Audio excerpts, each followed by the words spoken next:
वक्रतुंड महाकाय सूर्यकोटी समप्रभ निर्विघ्नं कुर्मे देव सर्व कार्येषु सर्वदा। नमस्कार मित्रांनो, जय श्रीराम। आपलं नाशिक शहर हे हिंदू संस्कृतीने नटलेले एक प्राचीन शहर आहे आणि याच नाशिक शहरामध्ये बांधलेले आहे एक असे अति अवाढव्य 42 फुटी श्री गणरायाचं मंदिर, जे की आहे देवळी क्षेत्र नाशिक येथे। तर चला या श्रावण महिन्यामध्ये या गणरायाच्या या प्रसिद्ध मंदिरामध्ये आणि येथेच तुम्हाला नवग्रहाचे मंदिरही आहे, जे की नाशिकमध्ये सर्वप्रथम आणि एकमेव इथेच आहे। तर चला माझ्या पाठीमागे।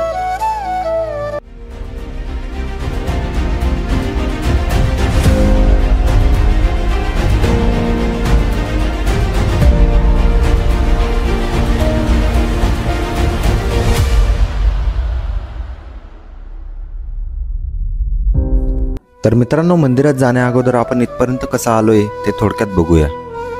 तर हे मंदिर नाशिक रोड येथील विहिदगाव या भागात येते। बालदेवी नदीच्या किनारी हे मंदिर भव्य आणि अतिशय सुंदर प्रकारे बांधण्यात आले आहे। तसेच या मंदिराची लिंक मी या डिस्क्रिप्शनमध्ये दिलेली आहे, जेणेकरून तुम्हाला या मंदिरापर्यंत पोहोचायला सोपं होईल। या प्रवेशद्वारावर आल्यावर तुम्हाला डाव्या बाजूला दिसते ते मंदिराच्या दर्शनासाठीचे वेळापत्रक। तर हे मंदिर सकाळी 8 ते दुपारी 1 आणि संध्याकाळी 4 ते रात्री 8 वाजेपर्यंत उघडे असते।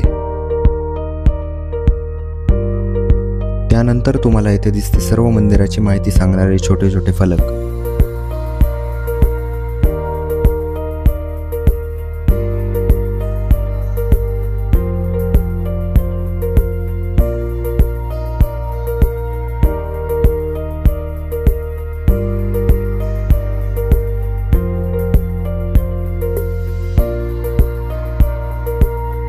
आणि या फलकांच्याच पुढे दिसते तुम्हाला नागांचा राजा वासुकी यांचे मंदिर आणि त्याच शेजारी आहे अनंत नागराजा या दोघांचे एकत्रित मंदिर।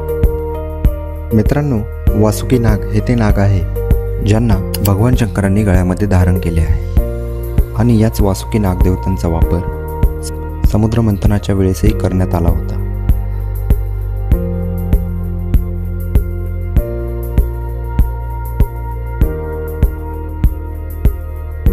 त्यानंतर पुढे आपल्याला लागते ते श्री स्वामी समर्थांचे मंदिर। आणि मित्रांनो, मी तुम्हाला सांगू इच्छितो की आपल्या नाशिकमध्ये त्र्यंबकेश्वर येथे स्वामी समर्थांचे गुरुपीठ आहे। तेथेही तुम्ही जाऊन एकदा नक्की भेट द्या। तसेच त्या गुरुपीठाबद्दलचा संपूर्ण व्हिडिओ मी शूट केलेलाच आहे, तर त्याची लिंक या व्हिडिओच्या डिस्क्रिप्शनमध्ये आहे, तीही तुम्ही एकदा जाऊन नक्की बघा। त्यानंतर पुढे आहे श्री गुरुदत्त माऊलींचं मंदिर। काळा पाषाणातील ही मूर्ती अतिशय सुंदर दिसते।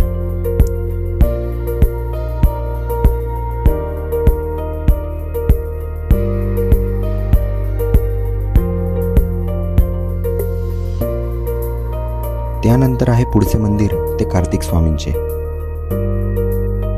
मित्रांनो, कार्तिक स्वामी म्हणजे भगवान कार्तिकेय। हे भगवान शिव आणि माता पार्वती यांचे ज्येष्ठ पुत्र आहे। यांनाच देवांचे सेनापतीही मानले जाते आणि त्यांना युद्ध आणि शौर्याचे प्रतीक मानले जाते।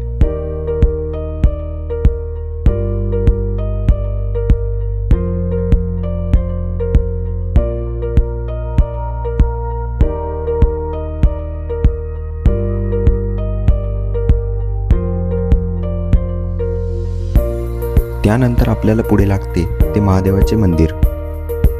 या मंदिराची विशेष गोष्ट अशी की या मंदिराचे जे छत आहे ते कोटी रुद्राक्ष माळेंनी बनवण्यात आले आहे व जेव्हा या शिवलिंगाची स्थापना झाली तेव्हा त्यांचा अभिषेक हा 1.25 लाख लिटर दुधाने करण्यात आला।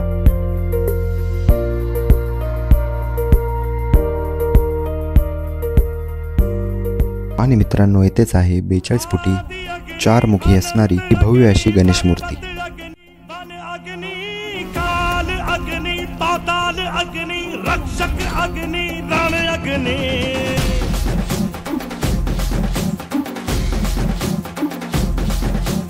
आदि अग्नि अनंत अग्नि पर्वत अग्नि वन अग्नि काल अग्नि पाताल अग्नि रक्षक अग्नि रण अग्नि।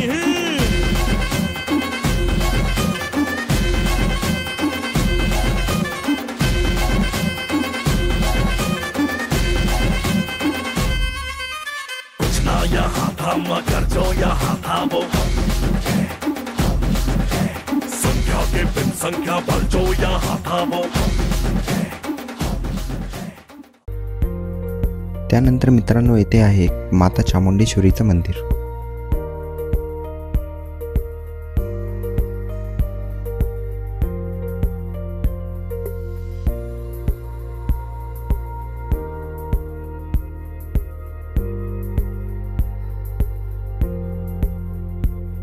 तर मित्रांनो आता आपण जाऊया श्री नवग्रह मंदिराकडे.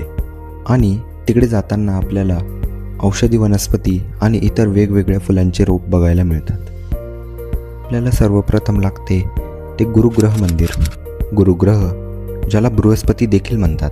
ज्योतिषशास्त्रानुसार गुरुग्रह हा शुभ मानला जातो आणि तो ज्ञान, समृद्धी आणि विस्ताराचा कारक मानला जातो. गुरुवारी गुरुग्रहाशी संबंधित उपाय केल्यास कुंडलीतील गुरुग्रह मजबूत होतो असे मानले जाते. आणि गुरुग्रह मजबूत असल्यास व्यक्तीला जीवनात यश, आनंद आणि समृद्धी मिळते. गुरुग्रहाचा मान सन्मान, प्रतिष्ठा आणि आध्यात्मिकतेही प्रभाव पडतो. त्यानंतर आपण पुढे जातो तेथे आहे बुधग्रह मंदिर. बुधग्रह हा बुद्धी, कौशल्य आणि संभाषण कौशल्याचा कारक मानला जातो. कुंडलीमध्ये बुधग्रह मजबूत असल्यास व्यक्ती हुशार, उत्साही आणि चांगला संवादक बनतो. तसेच कुंडलीमध्ये बुधग्रह मजबूत असल्यास व्यक्तीला सकारात्मक परिणाम बघायला मिळतात. ज्योतिषशास्त्रानुसार कुंडलीमध्ये बुधग्रह मजबूत करण्यासाठी काही उपाय केले जातात, जसे की बुधवारी काही विशिष्ट वस्तूंचं दान आणि काही मंत्र जपले जातात.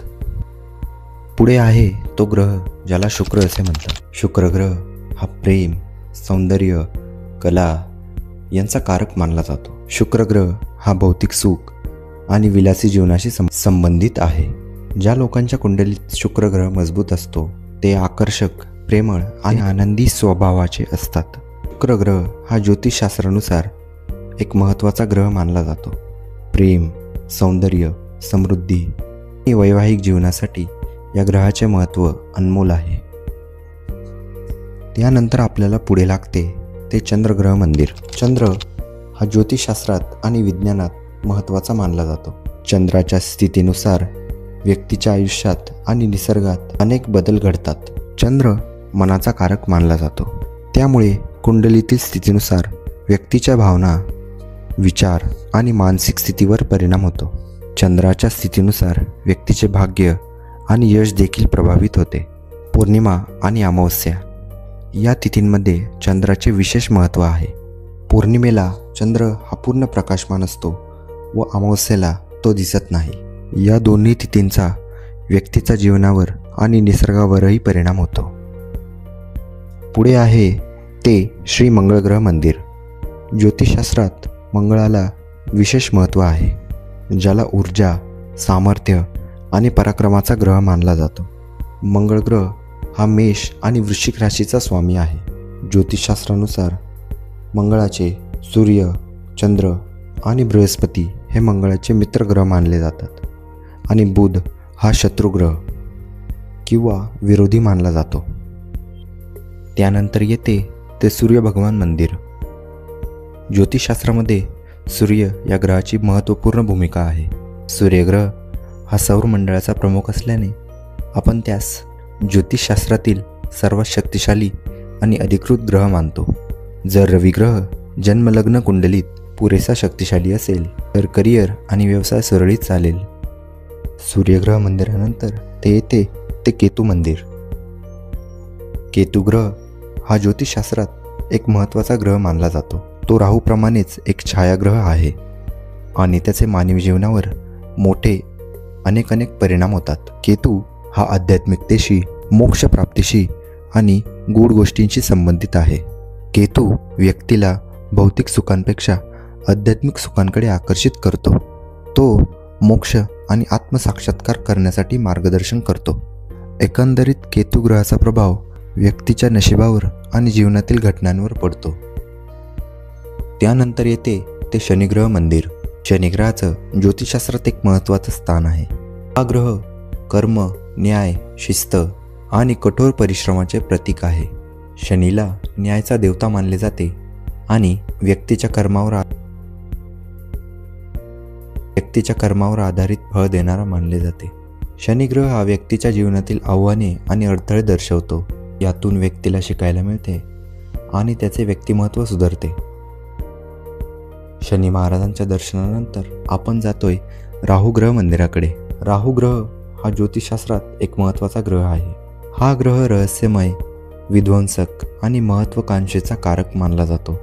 काही वेळा तो शुभ आणि काही वेळा तो अशुभ परिणाम देतो. राहू व्यक्तीच्या आयुष्यात अचानक बदल, आव्हाने आणि संधी आणू शकतो. राहूचा प्रभाव व्यक्तीच्या कुंडलीत स्थानानुसार आणि इतर ग्रहांच्या प्रभावानुसार बदलतो.